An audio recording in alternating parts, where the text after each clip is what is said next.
I ignored my destiny once. I cannot do that again. Even for you. I'm the only one who knows that. At least I'm the only one with the will to act on it. The Mad Titan Podcast with your host, Jay Washington. Titans go! What's happening, everybody? We're back. It is season 2, episode, I believe, 5 of the Mad Titan Podcast. Me, resident superhero, Mr. Jay Washington. And your boy, B to the C. What's poppin', Jay? See how you did that? You see how you learned how to go ahead and just introduce yourself when it just flows. It's there. You're here. It's beautiful. Well, I'm learning from you, Jay. Every day is a learning experience where I get to learn from the lethal protector gets to learn from the Mad Titan. It's great. I wish y'all could see my face. And once again, we're at the part of the show where Jay regrets having me as his co-host. Yeah, see, that's we are. It took less than 30 seconds into this damn show. Thank you, everybody, as always, who sends a lot of love, emails, everything, man. I really do appreciate it. It lets me know we're back on track with something, and people want to be involved in it. People want to talk about it, and I'm grateful. And even people who are showing love, people jokingly, say things when it comes to this guy here, but it's cool. So first off, how we always start. How are you? How have you been? All that good shit. How was your week? Good, man. It's been a long week. It's been a busy week. However, the last half of it, my roommate was out of town, so I had a house to myself. And Brian, I ain't gonna lie to you, man. I stayed up I took days off of work. I didn't do jack shit, yet I'm still fucking exhausted. Like, how is that a thing? Nothing you said sounded appealing, okay? And I'm gonna tell you why. You tell me, man, my roommate was gone, bro. I had a whole house to myself. It sounded like the next line should have subsequently followed. I threw an orgy and a barbecue. I was fucking on the sink. You know what I'm saying? I put my nuts on the dishwasher. Like, I felt like there's... I ain't got no house. Dog, no house. Ain't nobody trying to holler at BC. You know what I'm saying? I'm out here. I said, I got 4 days to myself. Man, I can't wait to sleep in silence, turn the air conditioning all the way down to 60, fucking turn the TV up as loud as I want. That's what made me happy about the weekend. I got to be alone. This is why, I'm happy I live by my damn self. Yeah. I'm so happy I live by my damn self. But, it is what it is, man. So I'm glad you got some rest. I don't think I can afford the nice house I have without my roommate. That is funny, So what about you, man? How was your week? Busy and stressful. As per usual. Sounds like a normal J week. Well, yes, it does. Honestly, I mean, as of everything has been going great. But good busy, if I'm not mistaken. Yes, absolutely good busy. But I'm gonna pull back the curtain for a lot of people. So people have seen me constantly working. I'm on stage every night, different places, different clubs. I'm doing all this, doing all that, talking about the auditions I'm doing, everything. And people automatically assume that translates to a lot of money, right? Here's why I bring this up, because it doesn't. Yes, you're absolutely right. I bring it up because I, at first, last year, was doing a standing gig where we were recording this football podcast for this company. And me and the guys that were doing it, we all knew, we were like, ugh, we hate doing it the way the producer dude wants to do it. Mm-hmm. But it was some money coming in once a month, and it was enough to help with the bills, right? Yeah. That ain't happening this year. So I say all of to say, it is the 9th of October, and I am already worried, how am I going to pay November's rent? Because none of my freelance gigs have come through. Like, and we're going to hit this point where, especially out here, things are going to slow down and stop. So now I'm sitting here like, oh shit, I need this money to pay these bills. I'm broke. Yeah. When I looked at my bank account, I was like, I have like a couple of $100 in the bank. And when I say a couple of hundred, I mean a couple of hundred. Like, I got to put my cell phone on the payment extension, credit card, extension, internet extension, all these things. And I'm trying not to stress out about that. But it's like, what do I do in the meantime? Like, how much can I, how much of my soul can I give away? Like, I'm about ready to start hoeing on the streets of Sepulveda. Like, to like, hey, anybody want to buy some penis? Like, y'all want to buy some penis over there? Hey, I got some penis here. It's gonna be for sale. Penis for sale. Penis for sale. I got some good old penis for sale. We got penis over here. So all the penis you need. You need some penis? We got it. So we're gonna see what happens. Like I said, I'm trying not to stress out about it because also, here's another thing. This when it comes to myself and then my kids. So my son is hitting me. That's back what I was up. literally about to say. The kids need shit, and so I'm trying to just again. Everything is in position for things to lead to stuff. As I pull back the curtain on entertainment. You just need time to catch up to the bills. Right. So, and of course, I've been in the gym damn near every day. Bro, I just stepped up a game between my cardio. Now I'm on the treadmill and then the bike. I tried to do the stairs today, but my knee was like, sir, what do you think you're doing? Damn, I wish we had the stairs at my gym. We don't have them at my gym. I'm not much of a treadmill dude. I do like the elliptical for a good warm-up. Well, see, I was doing the elliptical, but I used to always do the elliptical. And we'll get started in a second. I know y'all like, these dudes just talk. They had a lot to talk about today. So that's why I'm stalling. But I used to do the elliptical, but I wanted to shock my body. Yeah. I used to do the treadmill a lot. And so now I've done it where I don't do manual. I do the fat burn one where it goes up and down with the incline. Okay. So it shocks my body to keep burning. And then I go from like 15 to 20 minutes on the treadmill and immediately go to the bike and do another 15 to 20 minutes. So my body is like constantly changing what's it got to put out, how much it's got to burn for all that. Because I'm trying to be a sex symbol on TV. I'm trying to be where if we get American Gigolo season 2, Luther becomes a jiggle. I'm trying to be boning on Showtime. But anyway. He trying to be. I got some penis for sale. I'm literally trying to sell dick on Showtime. Hey, like that's nothing. People like, yo, don't you get paid for TV show? Residuals don't come till once a quarter, and that is going to be a long ways down the line. But anyway. For those who are new to the podcast, man, first of all, thank you for listening. What we do here is get you caught up on all the things that happen in the Marvel and DC live action cinematic universes. It's Barbershop Talk for Nerds, which means we're going to say some things that may get you in your feelings. But trust me, when I say trust me, if we say anything, we're going to back it up with fact. Because, we might have an opinion on something, but our opinion is going to be based in fucking reality. Unlike, a lot of things that happen in this world nowadays. But, we ain't got a lot of news, so let's just get into it with our Marvel news. So in the first, Jay, before you start the news, I will say I was doing some video the other day, and I was saying something. I was like, "Man, this is gonna piss people off," and so I immediately went, "All right, like Jay says, y'all gonna be in your feelings about this, but I don't give a shit."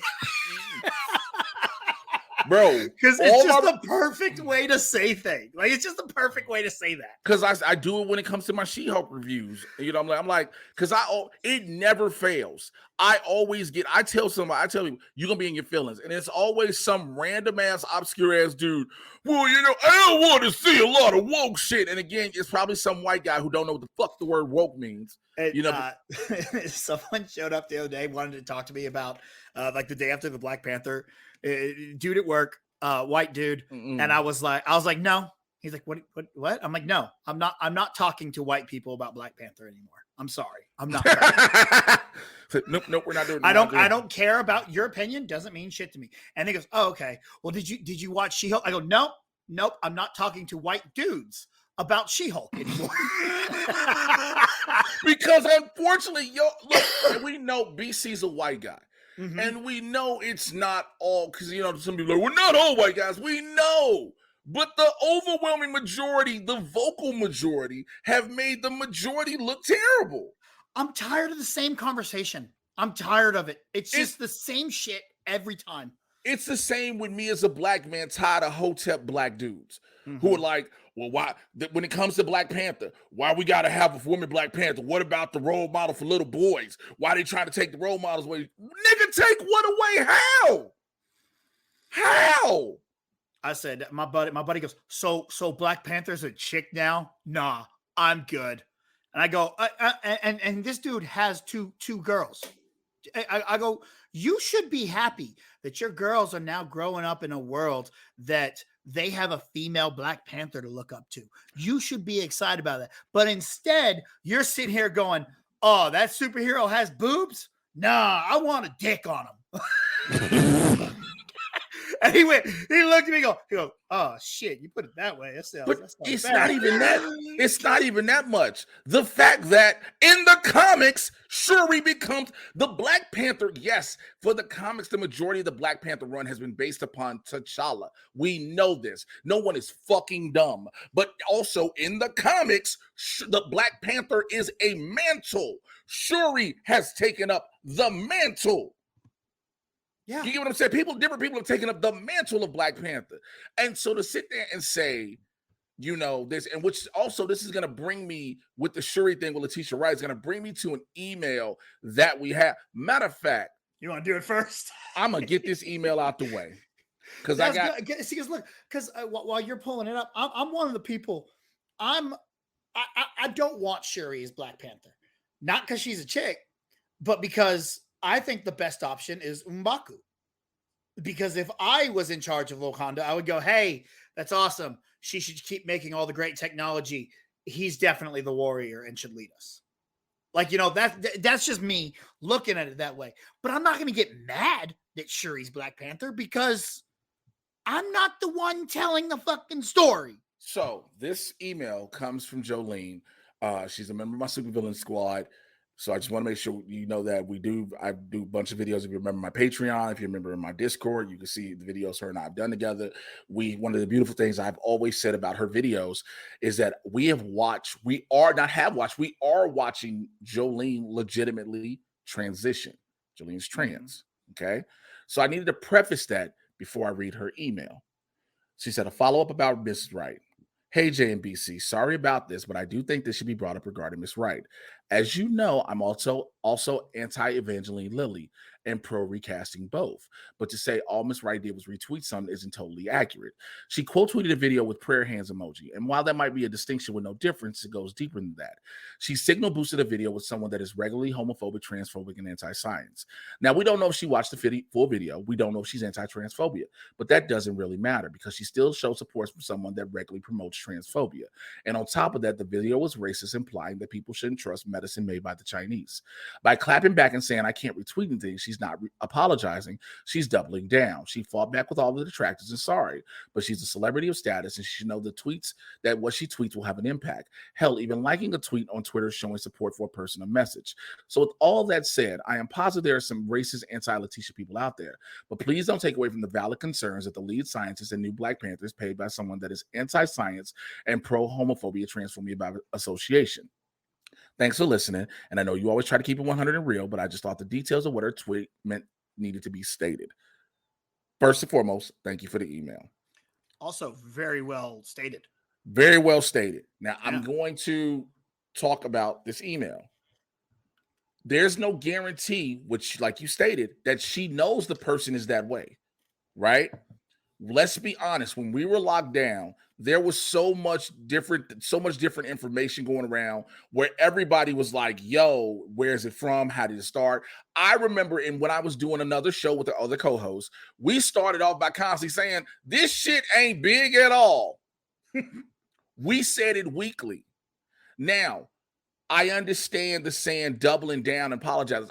The reason I'm agree with Letitia on this regard, this is why I say this. When she said I can't retweet anything, because I do agree that people believe when you become a certain status, you have to adhere to everyone else's guidelines and just be a certain way. I know sometimes signal boosting is like, yo, saying you endorse this person. It's not always true, though. Let's just be real. Because the only way sometimes somebody will agree with that is if they look in their bio and say, my tweets don't equal endorsement. But that doesn't automatically mean because they don't have that in their bio, that means that their tweets are endorsing. When you say to double down and what she tweets will have an impact, that is not always true. I watch so many people I know personally that are celebrities that tweet shit, and sometimes you think, oh, people gonna pick up on this, and no one cares. Now, her situation is because, yes, she retweeted somebody and she's potentially going to be the next Black Panther, but I don't think we can hold that the person playing the character, those are two different things. Again, I feel like, go ahead. You feel like you got something to say? Well, it's like getting mad at the person playing a character who's involved in science but doesn't believe in science. That's not an issue for me. I don't care because they are like that's right. That's like saying an atheist playing a priest or somebody of a religious nature. Or back when everyone got mad at Bryan Cranston for playing a disabled dude. Now, but he's able-bodied. Well, here's the difference with that. I will agree with that in regards to there are numerous disabled actors who are great actors who potentially could have played that role. Now, do they hold the status level of a Bryan Cranston to carry the film? Yeah. I don't know. But at the same time, like getting mad at someone for playing a character, I'm like, well, and not being that character, I'm like, well, he's acting. Now, like, I have a same friend of mine who gets angry at me every time I bring up Jason Statham because he's like, oh, I hate Jason Statham. I was like, why? He's like, well, because I saw this video and his girlfriend was yelling at him for not holding open the door for him. Like, he's not a man, he's a little bitch, and he plays these badasses. I'm like, well, yeah, Mark Ruffalo doesn't actually change into a giant green rage monster, but he plays a character that does. It's called acting. And I understand that Twitter has given us a different look at people, right? Mm-hmm. Automatically. Yeah. And that is one of the benefits as well as problems of social media. Because again, like Jolene said, the person that I didn't know, the person that the video she retweeted is homophobic, transphobic, anti-science. We are not sure, like I said, we are not sure that she knows that. And I do understand that when someone's like by association, because the problem with that statement, and I've seen this in general, and I do have to speak broad range with this in general, when you say by association, because you find out somebody thinks a certain way. Let's say I have a friend, hypothetically, that I've been friends with for 30 plus years, right? We've always hung out. We've talked about a myriad of things, et cetera, but they repost something. Now, do I have to disassociate with my friend from 30 plus years because they posted something? Now, they haven't said anything else. It just may have been something that intrigued them, because we all have now we are in this day and age where a lot of us are in echo chambers and a lot of us are not, whereas we'll post things from every angle to say this will bring up a discussion, right? I just don't know if you can automatically associate her with that person and saying that she's pro homophobia and transphobia by association, because we don't even know what her particular sexual preference is. Mm-hmm. We don't know who her real friends outside of what we see on the screen are. So I get where Jolene's coming from. Mm-hmm. I absolutely do. It's that by association. I 100% get you. But I don't think, unless we like, yo, see her retract, just reposting consistently and they just following each other and they commenting on each other, then, you know what I'm saying? I think it's one of those things.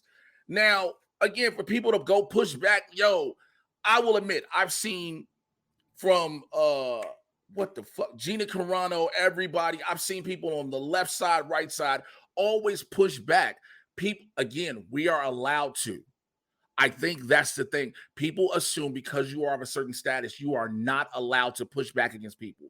You are supposed to basically take it. And unfortunately, you don't have to. Mm-hmm. I know that is not something a lot of people want to hear. I understand that.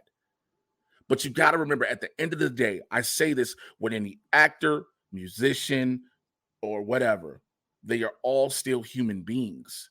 Yeah. They just happen to have a dope job that affords them a different type of luxury, per se. Yeah. Now, if that person, when they're detracting or when they're doubling down, if they going hard in the paint now and just being hateful and shit like that, even harder, then cut that ass off. Absolutely. I completely agree with that. And you know, I think you said just about everything you can about that, but that's right. Like, if they're just like, yeah, you know, and also, who knows, sometimes people be scrolling and hit the damn button. You know, shit, you don't know whatever, who cares? And I just, It's an odd situation. It's a slippery slope no matter what. But again, to sit there and say, like, again, Evangeline Lilly, it didn't just retweet and said, what, I can't tweet anything. And she was like, yo, I retweeted it.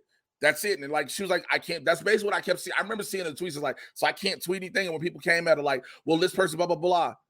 I just posted a video for y'all to watch.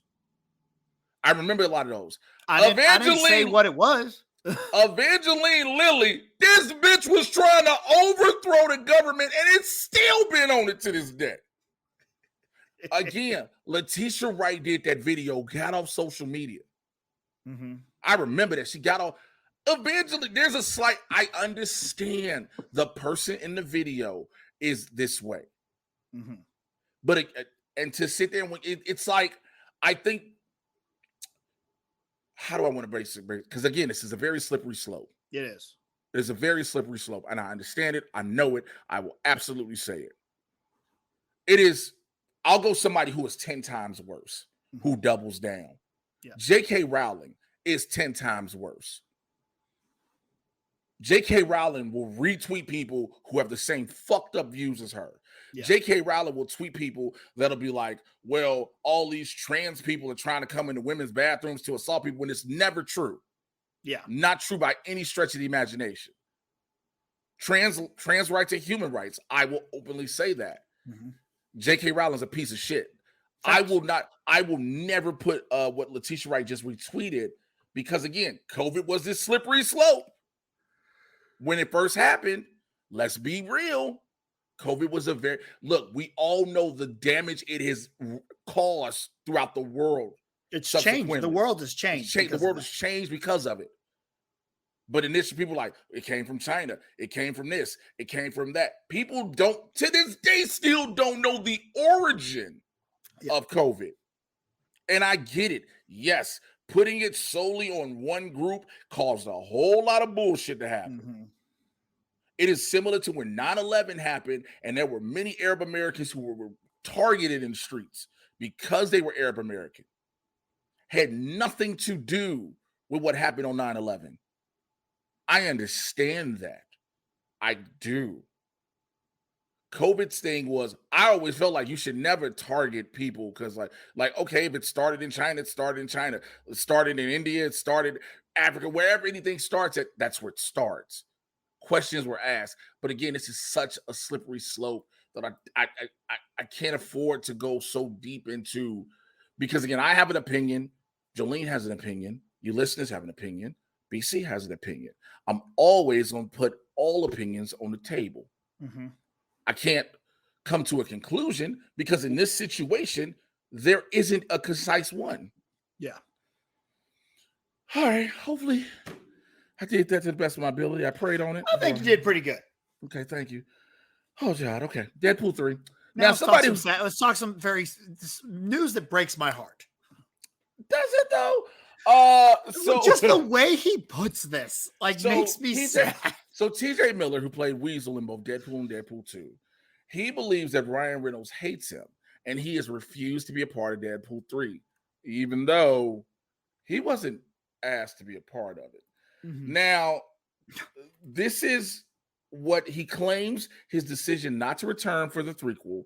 He blames Ryan Reynolds on set antics. This is what TJ Miller said, quote, "As the character, he was like horrifically mean to me, but to me, as if I'm Weasel.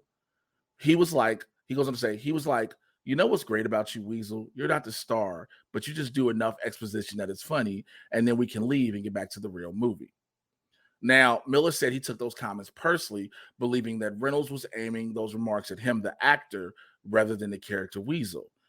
And then he goes, that's exactly why he said it, because I'm not funnier than he is at all, right?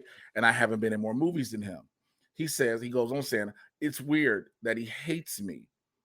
Now, he also said that he feels Ryan Reynolds is an insecure dude.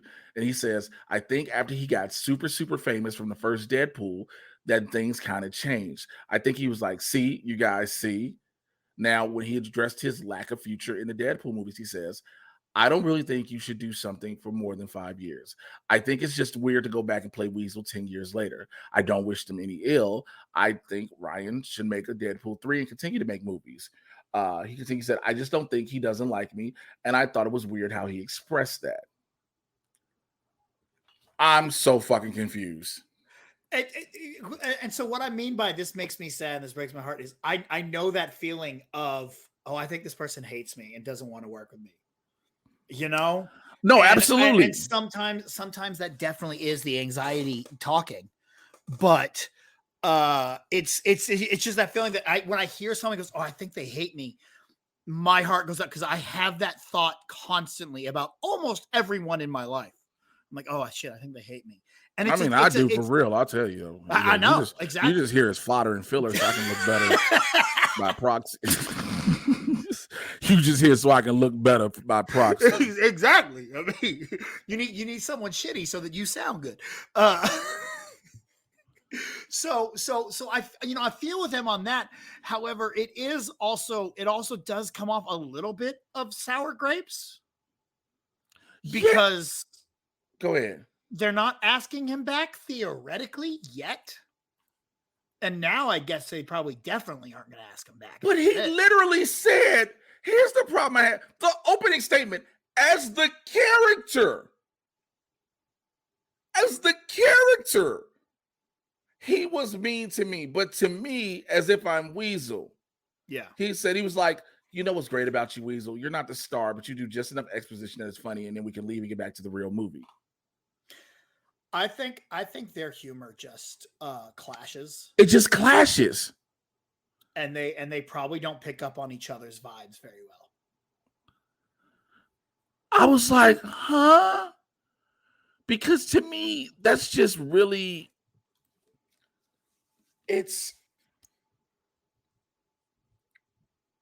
I'm assuming we could say that Ryan Reynolds is method when he's doing Deadpool.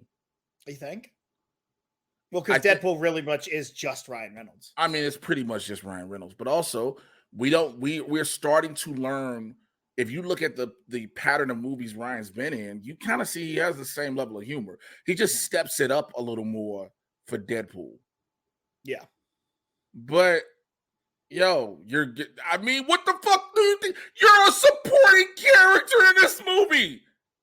And not even like an action supporting, like an important supporting character. You're just the bartender he talks to. He said it. You do just enough that it's funny. That's not it might be a backhanded compliment as many might seem it, but it's like you do enough that's funny. Yeah. You get over in the rest. You get over, and then we can continue on with the match. Yeah. And so I'm not understanding where TJ is at why he makes this statement. Yeah. Am I missing something? I don't know. I have no idea. And I didn't read the whole article. Like where did this where was this conversation? It was on the Adam Carolla show, which by the way is Jesus Christ. I didn't even know that was. Oh yes, I did. I didn't know that was Cell Show. That's. I mean, it's just why it might be one of those things where he's just like he starts talking and thinks he's saying things that make sense, but then you go back and you go, man, I worded that really wrong because I was not prepared to say that. You know, like maybe that's a situation that we're in, right? Where he just didn't really think about the words he was using and what he was saying and the message he was trying to convey. But yeah, I'm with you on there. It is a weird statement to have. And I feel for him because I know that feeling, but I don't know. Maybe it's the persona. I don't see Ryan Reynolds being a negative douchey person. I haven't heard anything. That's the thing. I haven't heard. This man has worked on countless movies as of now. I haven't heard any negative thing. Like we didn't hear shit when he did Green Lantern. Mm-hmm. But like, I don't hear anything. And he worked with Taika Waititi in Green Lantern. Taika is a weird dude with weird humor too. So it's like, I believe we would have heard it then. Look, everybody has their positions on how they feel on things, no matter what. And people's perception and how you perceive something, how you receive it, as well as perceive it, is a different thing. But I don't get like, bro, I don't. Yeah. It's kind of like the CM Punk, that bitch ass nigga, when he got mad. when he got mad at the media scrum Mm-hmm. and brought up Adam Page out of nowhere. Yep. Because it wasn't about Adam Page. You get what I'm saying? Exactly. Like now you're deflecting. You're deflecting. You went from Colt Cabana to Adam Page. Mm-hmm. Yeah, bro. Why you not in Deadpool 3? I don't know. I ain't heard shit. Let it go. Also, how do you know you're not in it? They're not filming yet. They're not ready. They may call you up because I remember Anthony Mackie was saying very early. He's like, yeah, I would really love to be in Avengers Age of Ultron, but they haven't called me, so I don't think I'm going to be in it. And then guess what? He had a small part in Age of Ultron. You know, like just shut the fuck up till the movie's done. When the movie's done, then you could be like, oh yeah, I'm not in it. You don't know. It just really, really sucks. Yeah. It just really sucks. I hope that. Sorry, just my brain is 8 different places. All right. That's all we got. No, that's not all we got. Damn, what I'm saying. All right. Let's say that's the first story. Let's move on. Werewolf by Night dropped this week, man. Yeah. Marvel special presentation. Shouts out to Michael Giacchino. Thank you. I need an Italian dude to pronounce that. Thank you very much. What did you think about it, first and foremost? I loved it. I thought it was a lot of fun. It was really entertaining. And you know what? A lot more real quick. Yeah. Spoiler alert. If you haven't seen it. Okay, cool. There you go. Well, I wasn't gonna say anything spoilery. A lot right off the bat, I wasn't. But right off the, it's a lot more important to the MCU than I thought it was going to be. Mm-hmm. I thought it was going to be something kind of outside the MCU, but those are that's some important introductions in this. Bro, I liked it. They said exactly what it was going to do. It was going to be a nod to the classic horror films. It gave that. This motherfucker is way more violent than I expected. Holy shit. Yeah, I wish they should have put Moon Knight in black and white. This shit, that is another reason. I had to tell somebody, was like, why is it in black and white? Because of the violence. It's not the violence, the blood. You can do blood violence if it's in grayscale black and white. You cannot do it in red because then it changes the whole complex of things. When I say this shit is violent, nigga, bro, I'll just say this. There's a motherfucker get a sword in his head and you see it. And they focus on it. And they focus on it. Dude, and then him just ripping those people up in the almost Daredevil-y room. Oh my God. Scene. Oh, that was an epic freaking scene. And I'll tell you what, because I didn't really watch any of the trailers or anything for this. I didn't read anything going into it. I didn't know much about it. So when Man-Thing first shows up, I was like, yo, hold the fuck up. Is that Man-Thing? Bro. And then this motherfucker goes, you need to call him by his name. What's his name? Call him Ted. I go, it's Man-Thing. I was like, listen, I was worried, like a lot of people were, that Man-Thing was going to be all CGI. Mm-hmm. And he was not. No. He was practical. And when they showed him in color, I was like, well, damn. I got it. So here's the thing. Like a lot of people asked, like Michael Giacchino, he was asked about a potential of a sequel. He says he would like to. And then a lot of people like, yo, are we going to see more of Werewolf by Night? Are we going to see more of Man-Thing? Here's the thing. The possibilities are endless. Now, okay, because I'm not a big comic. I don't know all the comics of Man-Thing. I just know the character. He has something pretty big to do with the multiverse, doesn't he? Mm-hmm. He's connected in with it. The blood gem, which is called the bloodstone. The bloodstone. When they go bloodstone, they go, oh, great, another stone. Yeah, it's the bloodstone in the show. It's the blood gem in the comics. Oh, okay. The bloodstone is actually Kree in origin. Oh. It's according to the comics, it's Kree in origin, so it can connect. But here's the thing: when you have Elsa, Werewolf by Night, and Man-Thing, Elsa is a part of a group that actually comes into contact with them. Who is that group? The Midnight Suns. Who are the Midnight Suns? Moon Knight, Blade, Dane Whitman, and one person we're not sure yet if we getting. For those who don't know, Ghost Rider. So there is so much that can happen from this 52-minute special that I highly fucking encourage you to check out. It almost felt like a backdoor pilot to a Werewolf by Night and Man Thing show. You know, like it was an awesome little entertainment thing, and I loved meeting Elsa. But then you get that last tag with them sitting there talking and just being so genuine together, to where you don't even know what he's saying, but you love his chemistry with Man Thing. The chemistry together is amazing. But it just felt great. It worked so well with the two of them. Again, and even the Elsa element and how he had to make sure, excuse me, I burped because Lord Jesus. Sorry. Whew. Sorry, I burped because I've been drinking a Monster.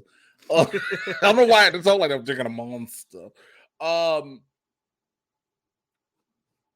fuck was I just saying? What were we just talking about? Talking about the chemistry between. Oh, yeah. When I'm sorry, brains off. When he sniffs her to remember her so he doesn't attack her. Yeah. First of all, she was like, the fuck are you doing? I was sitting there watching. I'm like, this is cheesy as shit. And then I'm like, oh, wait, this actually made a lot of sense and fit in well. It makes sense. He grabbed, like, for the spoiler, if you ever see it, there's a part where right before, we know in the scene, we seen in the trailer, in the cage is when he changes, right? And he tells her, yo, if I change, bitch, it's gonna be bad. He's just like, it's gonna go down. He is so, which I love, because he like, you remember how with the Hulk, the old school Hulk, don't make me angry. You wouldn't like me when I'm angry. Yeah. He was like, bitch, if I change, it's not me. I'm not in control. I'm telling you, bitch, if I change, I'm out of here. I don't even remember you. I got to try to focus. Let me sniff you. You smell like Estee Lauder. And then he starts sniffing. He started sniffing the shit out of us. And I was like, it looked cheesy. But again, old school horror. Mm-hmm. Things like that. So it worked. One of my buddies hit me up. He was like, I didn't really care for it. I like Man Thing. He was like, but I don't like horror anyway. So I was like, why the fuck would you? Yeah. What about this that gave you the idea that you're gonna enjoy? I hate that shit. Right. It's funny because I've been watching like old Dracula and Werewolf and Frankenstein, based on the old Universal monsters, like the originals. Yeah. And so being able to watch this, I was like, they did such a good job at really playing into that old feel. That shit was dope. And also the way he looks as the werewolf. Mm-hmm. They gave you that old feel, because I thought at first, I was like, oh, we're finna get the typical, all of a sudden, huge, hairy body completely changes werewolf. Yeah. They were like, no, we just gonna make, again, 1930s, 40s feel horror. I loved that. It worked. Now, I always thought about this. It looked like it hurt like hell to be a werewolf, more than anything else. Every movie you see somebody come a werewolf, they body stretching, they growing extra ribs, fingers going out, and then you go back to normal. Like, how are you not in pain still? Mm-hmm. And like my thing is the one worry I have is like, that looks really good in black and white. I don't know how that werewolf would look in color. Hey man, he would have a perm. They were all over here look perm. It was straightened, it was smooth, it was silky. I'm worried about it too, but we will see how that goes. Yeah. Let's get into She-Hulk episode 8, bro. The episode everybody's finally been waiting for. All the toxic men are happy. Or are they? They're not. Look. Y'all already know Daredevil shows up. It's already in the advertisement and everything. The reason he shows up is because Frogman is in this motherfucker. Rip it and rip it. Frogman is suing Luke, who made his suit, saying he made a default suit. And Jen is representing Frogman. And when they're in court, Luke is by himself. And she was like, oh, he ain't got no lawyer. He was like, my lawyer will be here. And here comes Matt Murdock, which, as we talked about the week before, how do you explain Daredevil in California?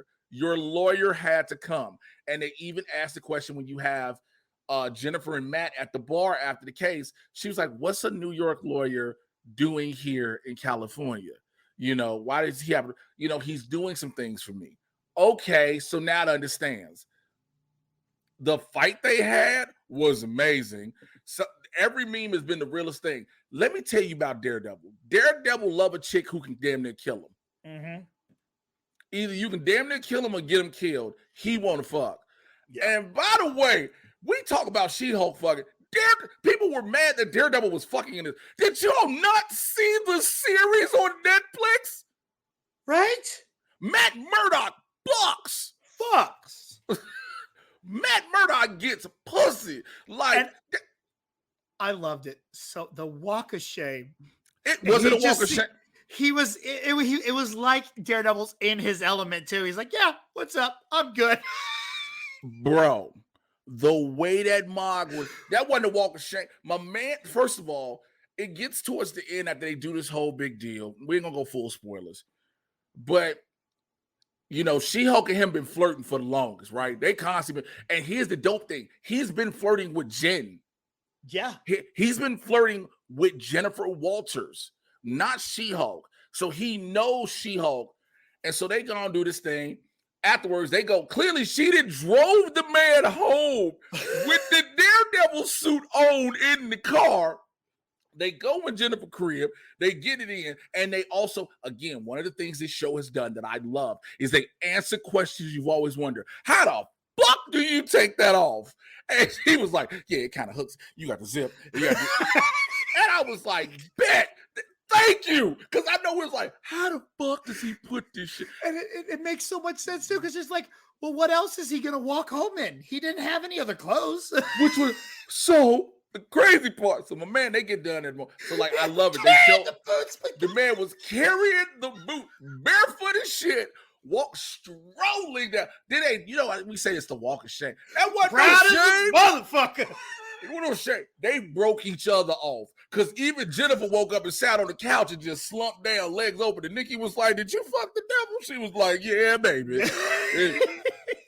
They broke each other off. Mm-hmm. And like, but here's where it got great.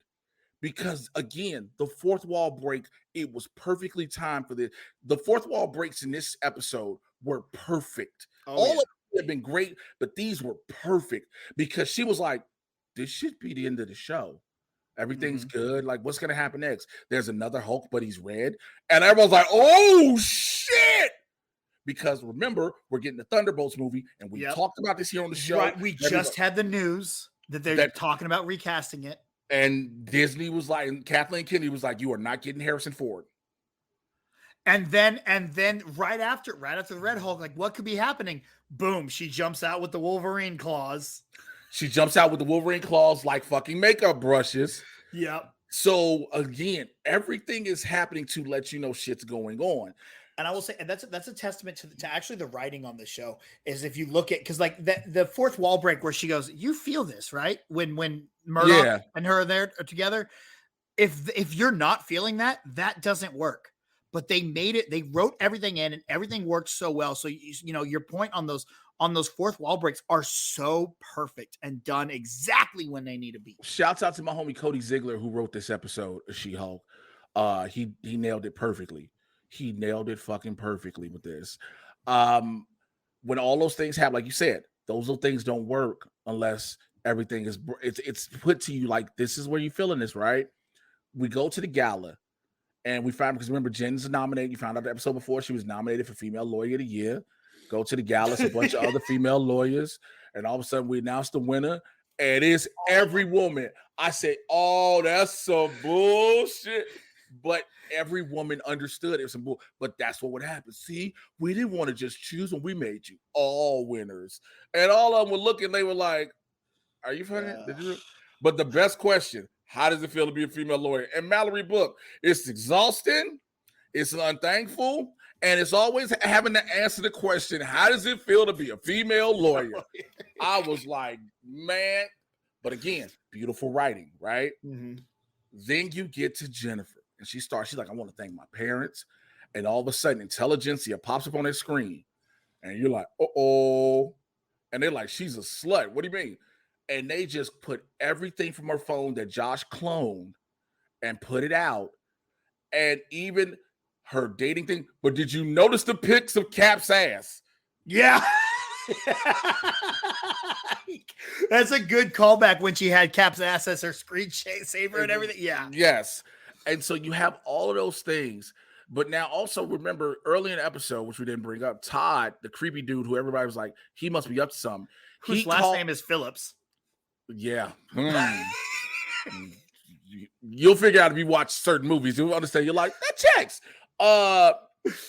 He calls her while she's at the bar with Matt, says he needs her urgently because again, they were always promised because GLK&H is you need 24 hours. Hit us up. He calls her, but it's literally try to get her on a date. And he's like, I just bought this Wakandan spear for $1 million. They said they want it back because a colonizer's stealing it. And he was like, whatever, I have the receipts. That is the most white privilege shit to say ever. And I was like, yo, but also here's the thing. Why would you buy a Wakandan spear? You don't get it? No. What is the spear made out of? Oh, adamantium. Oh, not adamantium. Vibranium. Why would vibranium be important? To try to pierce her skin. So you think you still on the boat that he's in on? He might be, but he also may be a red herring. He may be a red herring again. The only person, like, yeah, you're an interesting specimen, and he's trying. You want me, blah blah blah. But I think he's the red herring to set up the leader. Okay, Hulk King is the leader. You think? It's the only thing that makes it. Now, if I'm wrong, here's the beautiful thing about if Jay Washington is wrong and it's not the leader. Guess what Jay Washington is going to do? I was wrong. Oh, okay. It's not the leader. Here's my thing. Here's why I know how I'm kind of like, I still think I want it to be the leader, but why would the leader care about ruining She-Hulk's image? All he wants is the blood. So what is the purpose of the you of the use other it? stuff? You have to use the runaround. You have to use the run. You break the spirit so you can break the body. See, because in my head, it's just things where it's first, your spirit or your body. Oh God, I miss Blackbane. Blackbane Chronicles Day 9067. I've still haven't gotten laid. Maybe it's the mask. And you know what? You can never tell me that the writers of Harley Quinn did not see you doing that and go, that's what we're going to do with Bane. Here's the thing. I know the showrunners from Harley. See? My point! But they never brought it up. Because, I mean, they couldn't bring it up to me, be like, bro, we saw you do. Because, they said that. So here's the thing. They said that's what James Adomian brought. Okay. So somebody could have sent that to James. Yeah. Because that was hilarious. Because I remember when I first saw him, I was like, Bane is kind of like, okay, whatever. Go ahead. You were saying though? So, oh God, what was it? How did I get to Bane? What was going to break? Because I feel like the leader would be a guy like, look, I don't care about anything. I just need her blood for me. Nothing else matters. Get the blood. You know? But but the leader is smart enough to not just try to do one. You have to go around. You can't just be forthright. He understands planning. Yeah. He understands planning and getting things to happen and putting things in motion. Because again, if you distract her with different ways, then if she's distracted with all of this, and now you can possibly get her blood. So she gets pissed. And you see Mallory like, oh, bitch, please don't. Jennifer, don't. Trying to get her to calm down. Because again, I said this in my review. If you are a man and a woman sends you nudes or lets you record her, that is for you. That is for no one else. To try to put that back out, to try to put them on blast, to show her, yo, I'm going to show this chick's nudes. First of all, it's revenge porn. Number two, if she's got a dope body and she's confident in herself, she's going to be like, go ahead and do it.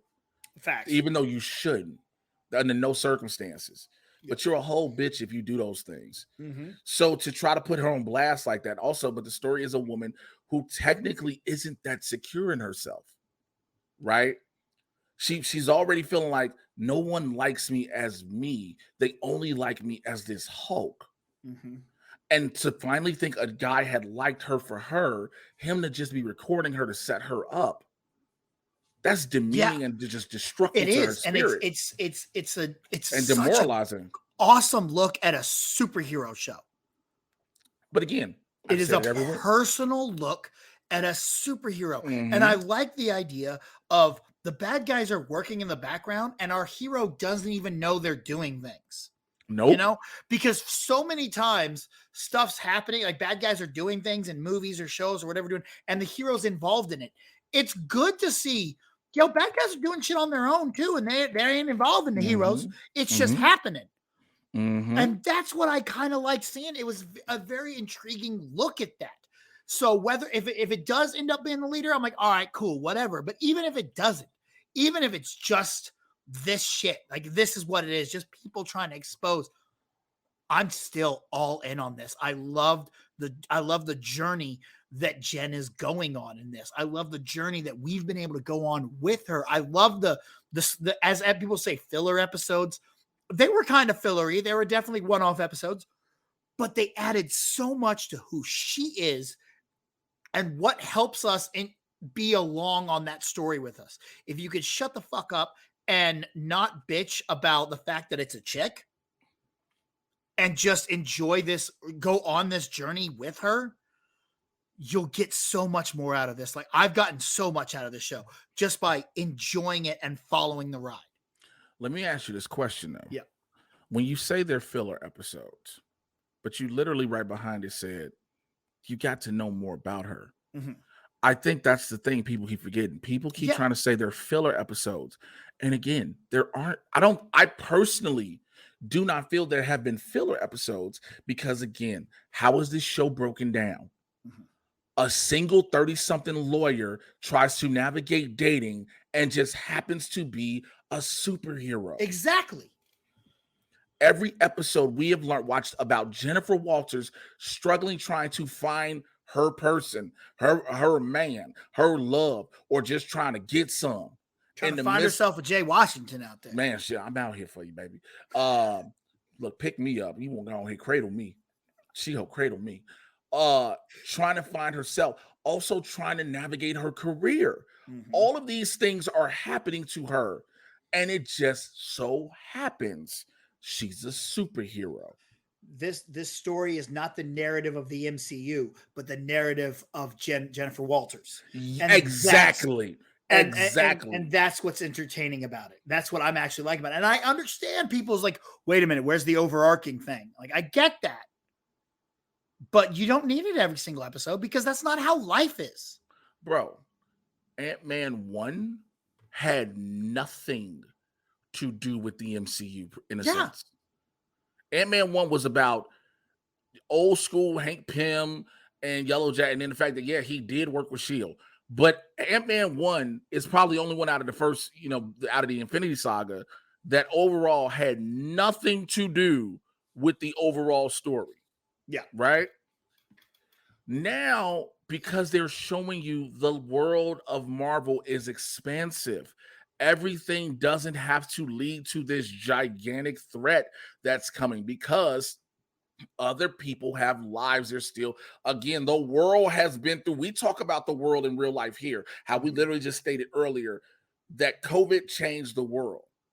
The snapping changed the world for them. Mm-hmm. And they are living life. Go ahead. No. I want you to finish, but just remind me. I got something with the snapping. Yeah, next. The snapping changed the world for them, and everybody's dealing with life differently, and we're seeing that. We have our heroes and those who are going to be who are essential to the main overarching story. Excuse me. We have those, but we have other people who are just living fucking life. Yeah. And you would be in a position where you were definitely like if you're dealing with this overarching storyline, that's not the only thing in your life. There's other things too that you're also having to deal with. Just like you and me, Jay, we have things that we're doing, but that's not the only thing we're doing. We also have to go deal with this and deal with this. Like you have multiple different things. You're having to go to the gym. You're having to deal with your wrestling life. You're having to deal with your comedy life, having to deal with your actor life. There are multiple different aspects of everyone's life. Mm-hmm. But so the question I just thought about that I wanted to bring up, they very subtly dropped a very big piece of information in this, and that's the Sokovian Accords got repealed. Just suddenly was like, need I remind you the Sokovia Accords were repealed? And you're just like, oh, wait, hold on. What? But but again, it lets you know how superheroes can act now. Exactly. But Why there's so many now? But here's the thing behind that. That ties into the end. She snaps out, right? She snaps out, breaks everything, finna murder Todd in the streets, and Damage Control is right there. Mm-hmm. How does Damage Control get there so fast unless they knew they were tipped? She gonna snap. You need to be here. Because Damage Control would be at GLK and H every day. Yep. Because she has to go to work. She has to go to work as She-Hulk. I didn't even think about that, but you're right. They were, and you know, that could just be a TV show thing of like, all right, well, we need them there. They're just going to be there quickly. You know, that could be a TV show thing. Or that could be purposely. You're right. That's interesting to think about. Again, Miss Marvel, when they go to the school towards the end, and after they leave the mosque, and I think it's Kamala's father or uncle tells them, take the back roads. Don't go anywhere. You take the back roads. They'll never see you by camera. Right? They take all the steam, and Damage Control just happens to pop up right there. Because that's what made everybody think that Devers, that agent, the racist ass agent, she's not human. She might be a Skrull. So they're almost peppering in Damage Control as overarching villains all over the place. Secret Invasion is telling us they've been here. Oh shit! Invasion is because what's one of the things you see Nick Fury tell Rhodey in that trailer? How much do you know about your security detail? Because yes, he knows from what Talos has told him. He's seen a few of it. Like he's seen a few, but now to understand that it's a whole lot more than what you think. Yeah. So if Damage Control, yes, it's a government entity that Tony Stark started because he pays himself for the mess he caused. But if Damage Control has been infiltrated by the Skrulls, and also with Tony gone, power struggle of who controls that. Who controls it? There's a power struggle with who controls Damage Control. And a lot of these agents act on their own, as we've seen what Deaver did in Miss Marvel. And again, for them, they'll just happenstancely just be there for She-Hulk. I'm going to tell you something, nigga, I make you think. Yeah. I ain't gonna lie to you, bro. Yeah, you just blew my mind with all that, dog.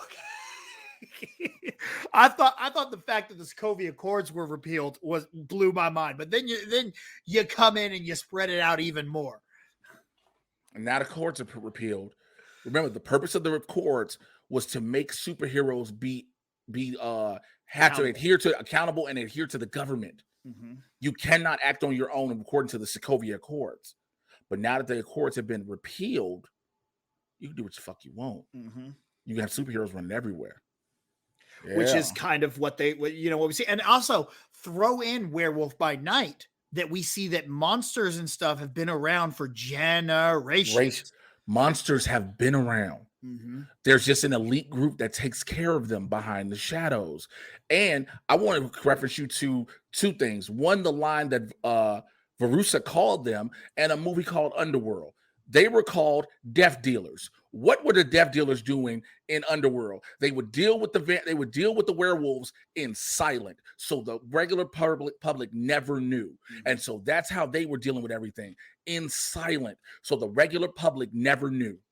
But then when superheroes showed up, now everything's just getting all out and into the world and all that bullshit. Remember, and it goes a lot. It takes it along the trail of our own society.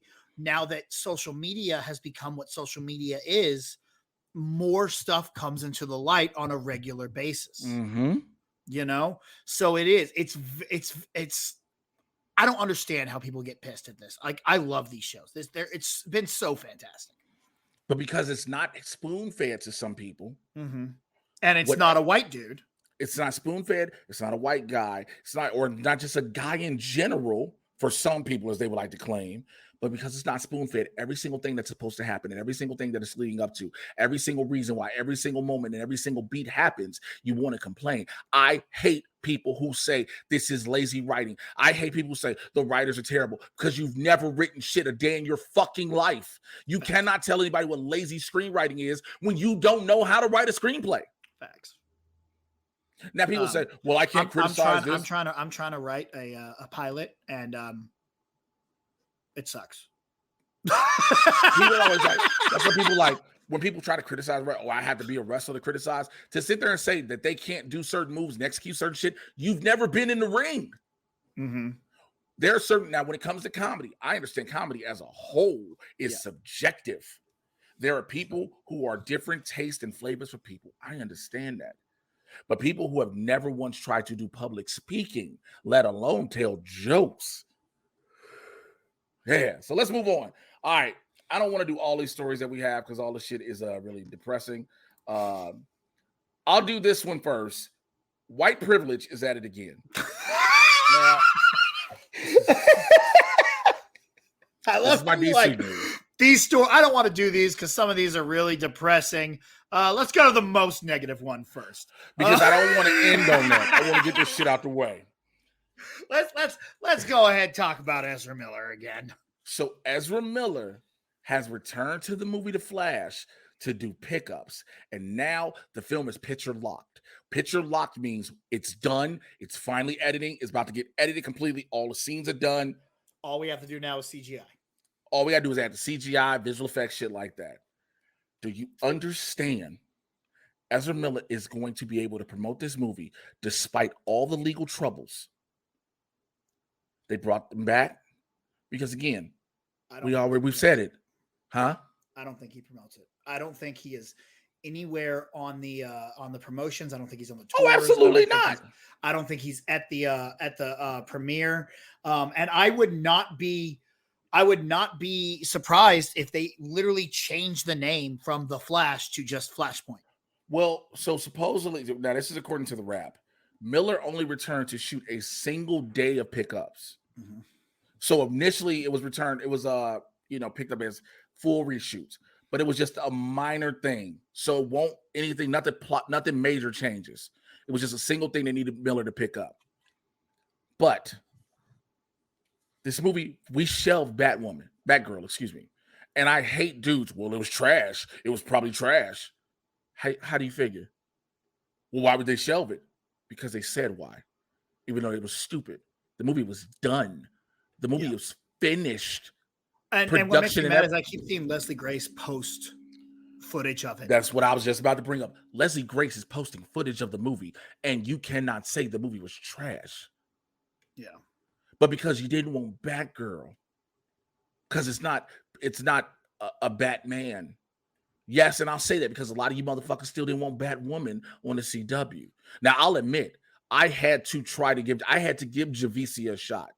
I admit it because I couldn't stand Ruby Rose. I thought she was fantastic. I thought the show got so much better when she joined. So, but until they brought back Ruby Rose's character, not Ruby Rose, but Ruby Rose, which was really weird because it was like, why are we doing this? But now, here's the problem: The Flash went over very well in test screenings. Mm-hmm. Now, I've been to test screenings. I see some of the people that go to test screenings. I've watched these kind of dudes. These are the same dudes who I see on Facebook, on Twitter. Well, this you got to have them do this, and then all these women doing this and blah blah. Like, yo, okay, but also this dude more than anything else, when it comes to Ezra Miller, has been accused of grooming, has been harassing people, terrorizing islands, all this other shit. And we're supposed to let this go because of the Flash movie. And I will say this. Now, I brought up we talked earlier about the Letitia Wright thing. That is a tweet, right? This motherfucker Ezra Miller is out here being a whole menace to society. Evangeline Lilly has supported overthrowing the government. Ezra Miller has a cult. has a cult, and we've never seen shit go well from cults. Okay, that his lawyer said, "Look, this is what he was doing. He had a cult." Also, by the way, because you keep hearing Ezra Miller uses all those pronouns, from what I'm told. They use they, but I've also heard they still are okay with he every now and then, depending on the mood. But that's going to start bothering me. You better get my pronouns right, depending on my mood of that day, bitch. I swear to God, if I have, because remember when they were arrested in Hawaii, you can't do this because I'm they, them, and like I'm non-binary, and it was like, yo, we're the police. Calm down. We tried to give you, because the officers even say in that video, we tried to give you the shot to do this easily, but you want to be difficult. But again, I say all this to say, people are gonna be like, well, Jay, what if the movie's good? That's not the point. That's not the point. No. Now, some people are going to also offset by saying, well, now Apple is putting out Will Smith's movie, Emancipation, to which I will say, it's a different situation, but to which I will say still, we don't want more slave movies. I don't give a shit who's starring in it. I don't give a fuck if it's Denzel Washington being the slave to Morgan Freeman's grandchild. We don't want none of them in it. We are tired of slave movies. Oh, this movie might be an Academy Award winner. Why is it when black people are either slaves or crooked cops or some negative shit, that's when you want to pay attention? Mahershala Ali was an inspirational thug in Moon Knight. Never forget that. He had to be in the most racist bullshit movie of Green Book to win. Yep. So why the fuck do we want Emancipation? So with that being said, The Flash, I know we don't want to lose 200 million, but 70 million was an okay tax write-off. That if you went ahead and put it in theaters, guarantee you'd have made that money back and then some. Guarantee you. 70 million is not a lot to clear a $300 million weekend. That is your profit and then some. Yeah. $70 million for a superhero movie is unheard of in this day and age. That's good. 70 million. Again, this is one of those. For me, it feels a lot more gray area, even though Ezra is such a piece of shit and doesn't deserve any of the spotlight at all. But let's put it this, Jay, if you could play any DC character, who would you want to be?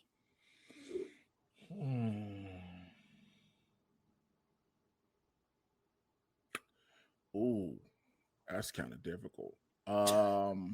You got your shot. We're gonna make anyone you want. Who do you want to be? Bro, I'd have to do some research first. We'll just pick one. Hardware. Okay. Well, hey, you know what? We're going to introduce that character in this other movie first, and then down the line, we'll start working with you more often. But we're bringing you in for this. Movie's done. You did a good job. You did everything you did. You worked really hard, and you were a good person. Someone else on that movie was not a good person. Now your work never gets to be seen. That's how I feel about old girl playing Supergirl. Yes, Sasha Calle is catching it bad because of this. And that is where I go, okay, this is a hard situation because your number one guy, the guy in charge, is getting some white privilege ass motherfucking shit. He should be in jail. Mm-hmm. He should not get a dime from this movie. They should not get a dime from this movie.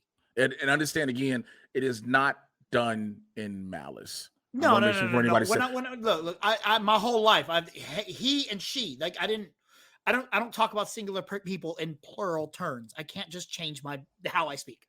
I try. I'm not. I'm saying that's how it is.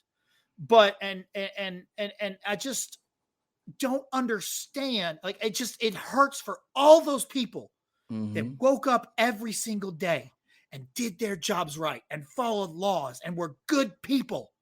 Now none of their work.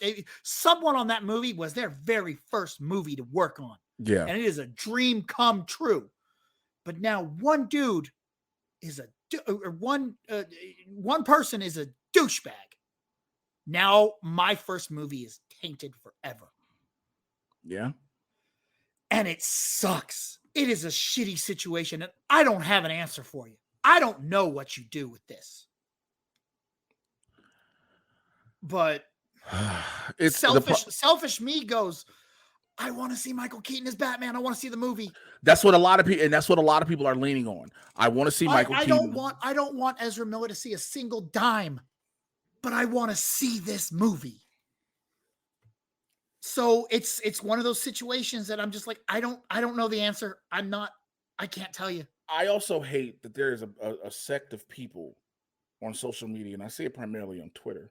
Mm-hmm. There are a sect of people going, Ezra Miller did nothing wrong. Are you fucking serious? Are you fucking serious? Ezra Miller has been a menace to.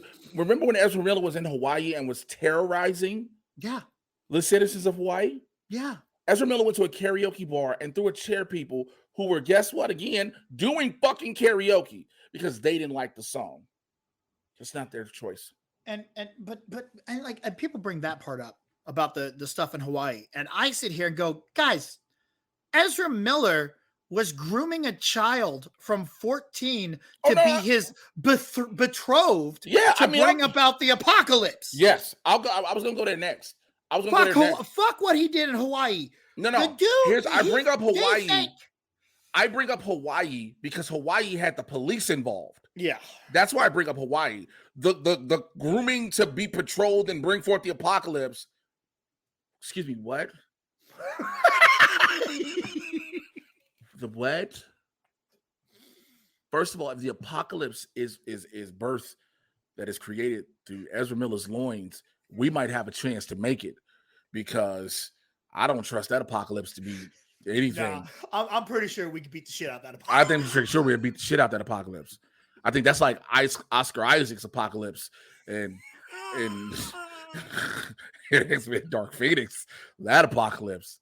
I mean, not Dark Phoenix, X-Men Apocalypse. Apocalypse, yeah. Yeah, that, I feel like X-Men Ivan Ooze. I feel like that one, we can fucking deal with that. But all these things withstanding, you wonder why a lot of people, and I say you, and again, most of my listeners, y'all rock with me. Y'all understand how I put things out. And when I say you, I mean the general term. Mm-hmm.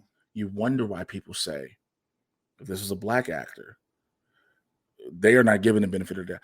Look, Leslie Grace had a whole movie taken away from her. Yeah. Leslie Grace did nothing but do her job. And yet, we'll bet the Flash is bigger than Batgirl. I don't give a fuck. And no one on that movie did anything wrong. No one on that movie broke the law. And now we never get to see it. Not like, hey, maybe one day it'll be, maybe Snyder Cut. No. It is a tax write-off now. They will never be able to show it. They damn near will delete that fucking movie at this point. The only way that movie will be seen is if the directors have a copy of it. Mm-hmm. The full copy. That's it. And they just got to show it to people on randomly and do some bullshit. But you telling me this is okay? This shit with the Flash, we already know Zaslav, whatever the fuck his last name is a very right-wing, kind of somewhat white supremacist dude. We already know it. It's been proven. I did not know that. Yeah, very conservative, very right-wing. And everybody's like, might be a little bit more. But this is okay. And I wanted to get that out the way because I'm not ending the show on this. So here's some news. Okay. So Black Adam comes out in 2 weeks. Okay. Black Adam. Now they say some members of the press have started seeing screenings of it. And word is leaked online that potentially Henry Cavill shows back up as Superman. Now, here's why I believe, I didn't think it would ever happen, but here's why I believe if anything he shows up in is Black Adam. You want to know why I believe it? Do you know who Henry Cavill's manager is? The Rock's ex-wife. The Rock's ex-wife, Danny Garcia, who was also the Rock's manager. The reason Henry Cavill left the DCEU was because him and Danny Garcia told him, we did not like what Zack Snyder did with the character. Yeah. We wanted creative control of the character. We wanted control of how Superman is supposed to be, not a whiny bitch. Yeah. And then DC at the time was like, no. And they left. But now if any movie could pull him back in, remember, we've used Superman for Shazam, Peacemaker. We've used Superman, but not Henry Cavill. Mm-hmm. Right? This is the one movie in the DCEU that I can absolutely fucking see him showing back up in. Plus, so much of The Rock's personal promotion for this has been Black Adam is the biggest threat from our planet. Who else? You is know? So it is rumored. This is what's rumored from this came on Twitter. Waller tells Black Adam he better not leave Kahndaq. That's his prison now. And he says something like, or what? There's no one on this earth planet that can stop me. And she says, in that case, she'll get someone not from this planet to deal with him. Out of the smoke and the shadows, you see a figure wearing a cape fly down. It's Cavill. He tells Adam, it's been a while since someone made the world this nervous, and they should talk. Now, I don't get that. That part I don't get. Because that saying they should talk makes it sound like they team together. Because it doesn't. Now, I could see Cavill showing up, but here's my biggest problem with Cavill showing up, though. Now you want a movie with the two of them, right? And we can't skip over the Shazam family. Exactly. Because Black Adam, despite anything, is a Shazam villain. Like, he's Shazam's arch nemesis. Yeah, right. And yes, he has battled the Justice League and Superman and all of them. Yes, he has. Because again, what's the one thing that can stop Superman? Magic. Mm-hmm. But that's like going, hey, we're gonna do a Wonder Woman movie. The next villain in Wonder Woman is going to be the Riddler. What? Why? You know what I'm saying? I would have to ask the question: now, how much cocaine was distributed? If somebody said the Wonder Woman villain is going to be the Riddler. You know, so it's like, yeah, Superman can fight Black Adam, but he definitely needs to fight Shazam first. Or there need to have some kind of, and now we have the interaction of, well, it's The Rock, so he's also kind of an anti-hero. Just right. The bad guy. But I don't know. I this is one of those stories that, I hate that we're in I love what we do. I love sitting here talking about movies and shit. I hate when I get a story like this, because this is something that I'm like, man, I really wish we didn't have to talk about this and the world didn't know about it. We could just see it in the theater. Yeah, I don't know. Yeah, I would rather, and I know some people are like, well, Jay, why'd you bring it up? Because it's out now. Because people want to talk about it. They want to hear about it. And I would rather, again, I'm always of this, wait till you see it. Mm-hmm. I would have rather been pleasantly surprised to see Cavill show up I'm still gonna be like, if Cavill shows up, yes. Again, do I take this somewhat with a grain of salt? I do. But like I stated earlier, I believe this can potentially happen only because of who Henry Cavill's manager is. I'm telling you again, I was never going to expect to see him in Shazam. No, never. But if I had to see him in anything, I am going to see him in Black Adam. It does make perfect sense. Makes perfect sense. But we'll find out fully when it comes out. Now, that's all the news we got. I mean, we've been talking about a lot. I got a couple of emails I got to get to from the Mad Titan email, madtitanpodcast@gmail.com, madtitanpodcast@gmail.com. Let me go back to the inbox because I've been on different screens. Come on, go back to the inbox. While you're pulling that up, is this new? We have Mad Titan merchandise now. We have shirts. Oh, you talking about the TeePublic? No, it's not new. It's been there. Okay. You can always go to get your Mad Titan merchandise, whether it be t-shirts, cups, mugs, mouse pads, stickers, everything. Go to tpublic.com/Mr. J Washington and get your stuff. All right. I have a couple of questions from some listeners, so let's just go back to it. I think we didn't do this one. So Jolene has two other emails she sent in that we didn't get to. So I'm getting to them now. First off, hey, J and BC, having watched the recent trailer And I know her show's coming up at some point, but I have a question about how do you think they're going to do Ironheart? Do you all think Riri is going to be a Wakandan citizen, or is there some sort of exchange program? Either way, how do you feel about it? The comic origin was that of a young girl that grew up in America, got a scholarship to MIT, and decided to build her own Iron Man suit to prove she could. She wasn't from the richest nation in the world, and she had to steal the material to try and build it. So I don't know. It feels like something of a cheat to have her be in a nation where like vibranium is everywhere, and the place seems pretty close to a socialist paradise. Another thought I have, and this is probably more for Jay more than BC. Does it feel like, well, she's black, so let's have her in a Black Panther movie? The problem is I don't know how she would introduce her other than her own series. Look forward to your thoughts. Here's how Riri's going to be a student at MIT. Riri's a student. She's not a Wakandan resident. Okay. Riri I didn't even think that thought never even crossed my mind of like, why is she in Wakanda? And I was like, I don't know. Riri is already smart doing shit on her own. She's already doing stuff on her own. What happens, it's things that happen that, because I know what's going on. It's things that happen that gets the interest of Shuri because she needs somebody just as smart as her to deal with it. The only person on the planet that is similarly considered smart as her is Riri Williams, right? So yes, she does still want to be she want to build a suit because that's what she wants to do. She does find, now we don't know if she finds the remnants of an old suit and she retrofits it like she did in the comics, but there's some way she built her suit. Also, again, it does, I don't think that unless she's black, let's have her in a Black Panther movie. I think it works. It's the best way to introduce her. Do you know what makes me laugh about that though? It reminds me back of when the first Black Panther was coming out and Samuel Jackson was pissed off that he wasn't in it.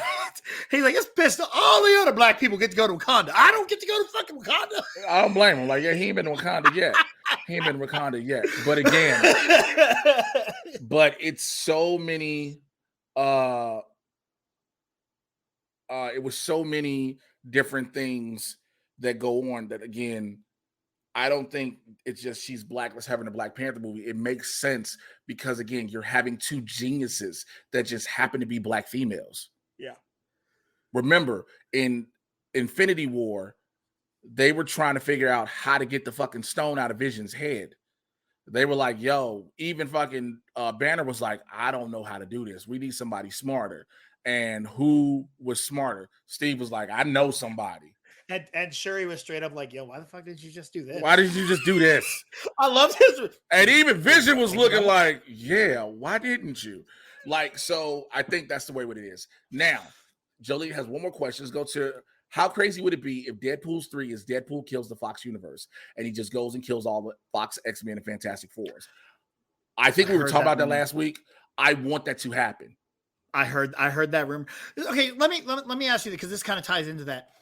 I remember a while back they were talking about that whole they can't make X-Men characters without the original cast thing and contracts and shit, which I always went and said that's not how contracts work. That's stupid. But now we keep seeing mutants that are only mutants that they've used before. They brought back Patrick Stewart. Wait, say that again. Okay, yeah. Okay. So if they still have to, by the way, and you're in this business way more than I am. Like you deal with contracts and shit for shows. Is that anything you've ever heard of? I've never heard of it. Who told you that? Well, that's been a story all over that it came out that if they were to use another X-Men movie for a certain amount of time after they bought Fox, it had to be with one of their actors. And so that's why they're waiting until this certain time to really bring in the X-Men, which I looked at and said, that's stupid. Contracts don't work like that. But now I've heard Harloff talking about it, saying that, no, that's the deal. It is like that. I'm like, what? There's no way it can be like that. I mean, but even still, even if it is or it isn't, right? Because studios don't give the power to the actor. They keep it themselves. It's like, no. It's not the power to the actor. You got to remember, the deal was always when Fox had the X-Men, because Fox never wanted to sell it back to Marvel. Mm-hmm. One of the rules of thumb from Marvel was you can keep the characters, you can't do the storylines. That's why Days of Future Past changed. It was like, you can't do the exact storyline, but you can do this. Now, I would not be surprised if they thought, yo, we might lose these characters, but then it's like, yo, you got to do them for a movie. Here's the problem with that. It's possible, but here's a problem with it. Hugh Jackman didn't want to do it no more. Oh, yeah. He didn't want to do it. Patrick Stewart was fine playing Jean-Luc Picard on a farm. I think y'all need to understand that. He was fine. Yep. I don't think that you're not getting James Marsden. Yeah. You're for sure not using Alexandra Shipp. No offense. Sweet woman, dope person. You're not using her. You're not bringing in Halle Berry to be Storm. Yeah. You are going to get a dark-skinned woman to play Storm. Guaranteed. And it would not surprise me if it's not Yetedi Badaki. Who's that? Do you remember the show American Gods? Yeah. Okay. Yeah, I know what you're Gilchrist. talking about. Okay. None of them come. Like they'll come back as probably like Secret Wars type characters to have a multiversal that's the one thing. thing I would think about. That's it. I wouldn't expect Marvel. I expect, because they're saying that Marvel has to wait, and like basically when this new saga ends is the time limit of when that contract is up. But also, people got to remember, like what I said every week, and I say on every other thing. I'm sorry, y'all can't see me, but I'm looking at my traps and shoulders, baby. These motherfuckers are. Is it that time of the show where we got it? Hey, bro, you see him? Do you see him? Do you want to take a screenshot? You look dog. Take You a look picture. jacked Take a picture. show, bro. I can't take a picture right now. Oh, you can't take a picture? I got to take a picture and send it to me. Take a picture and send it to me. Like boom. And then my damn. There you go. Picture. There we go. Cool. All right. Cool. So. Also, the time. Why did you take a picture of your face and you're not sending it to me? But also the time limit, even though that, yes, they might not start to phase 6 or 7, whatever it is. But again, when you have everything planned out already with certain things, why are you can't, there's no purpose to shoehorn an X-Men movie. There's no reason to shoehorn an X-Men film. You know what I'm saying? There's no reason to do that. No, you literally... Go ahead. It's just an interesting thought that a contract would go like that. Like, because I don't see them, because normally it's like, hey, if we want to use you, you're contracted to come back, but we don't have to use you. We can go get someone else to play the role if we want to. You know what I'm saying? Man, so to hear that it was the opposite way with this, where it's like, no. If you want to use these characters, you got to use these actors. Here's why it doesn't make sense. It does, like I said, it doesn't in theory make sense because the actors have said, I'm done. Yeah. You can't force these actors to just come back. You can't. Especially these are the majority of the X-Men are high profile actors. Even from the original group. Yeah. Are high profile actors. Yeah. You're not getting them. You got to come back and do the X-Men. Bitch, I'm an Academy Award winner. I'm an Academy Award nominee for some. I'm not coming back to shit. I'll come back if I want to. We can't make the movie without you. I don't care. Give a fuck. Right. I don't give a fuck that I'm past that. Some people can think that. All right. So that's that. Let's get to these other questions real quick because I know this has gone longer and I apologize to everybody. CJ, I don't even pay attention to how long, man, because I just have fun talking with you, man. Okay. Let's see. Let's go to this one more email. Here we go. Alex Glenn says, "What's up, Jay? Not sure if the original email got sent to your spam folder or not, so I thought I might send it again since you're back to doing episodes regularly. Back in episode 99, oh shit, there goes the throwback. You and BC had a conversation about how and what the DCEU should do moving forward with their universe, and it got me thinking. The first thought that came to mind was that if they want to have their version of Kevin Feige, I think they should lean into people in their animation department. The DCAU knows how to take a story and run with it and make it make sense and connect. Granted, I know that animation and live action don't always translate well, if at all. But I think it would be a good foundation for them to start at. I mean, look at Young Justice. Granted, they kind of lean on the Trinity a little, but for the most part, they dove deep into their characters. DC has some downright amazing characters outside of the popular and well-known ones. Young Justice is where I first met Blue Beetle, Jaime Reyes, and a lot of other DC characters. And from there, went deep diving into their history and origin. Would love to hear your and BC's thoughts and opinions on this. First and foremost, Alex, thank you for your email. I don't know. Alex Gleed, excuse me. I thought I said your name wrong. I don't see anything in the spam. I probably didn't get it, unfortunately, so I apologize with that. But yeah, your thoughts. I mean, I like that. I haven't watched Young Justice yet, I have, started going back through the Batman the Animated Series, and I'm kind of building through that whole animated universe again now, starting back because I really only watched Batman the Animated Series, and then I've watched some of the animated movies. But DC always has had a good handle on their animated stuff. Yes, it always indeed. has been very entertaining to watch. But I mean, they could. It could work. It could. I don't see why they have such an issue between animated and movies. And don't get me wrong, I like the DC movies. I think they're good. Most of them are good movies. But I don't know. What do you think? I've always said that whoever handles animation should handle the live action because they do understand what a connecting story. Is there a singular person that handles the animation? There's gotta be because that story is incredible. Yeah. The story is incredible the way they did everything from what was the very first one? I think it was World's Finest or something like that connected everything all the way down to Flashpoint. Yeah. Everything was all those movies connected to one solid story. Whoever's responsible for the overarching of that, if there is one, could. But again, I'm not saying you translate animated into live action because it honestly takes a hell of a lot longer to do animated because you have to get the animations, right? The animations, they plan that out 2-3 years ahead because it takes almost a year and a half to get the animation back.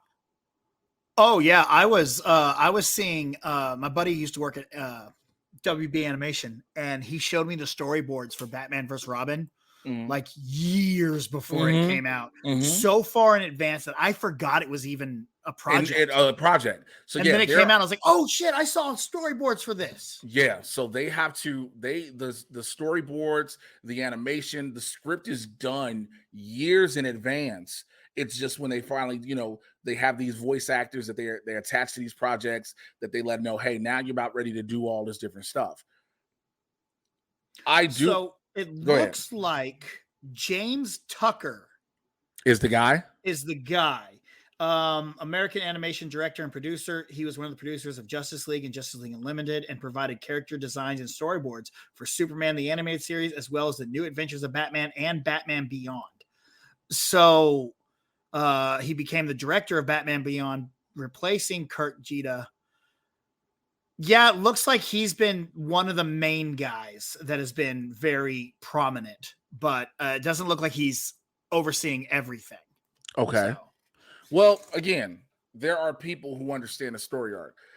But also, like we said last week, no one wants this job because of what is going on. No one is trying to be micromanaged when you're given this position. Kevin Feige's thing has been, let me do this, and I will give you the return. And he has given that. Yes.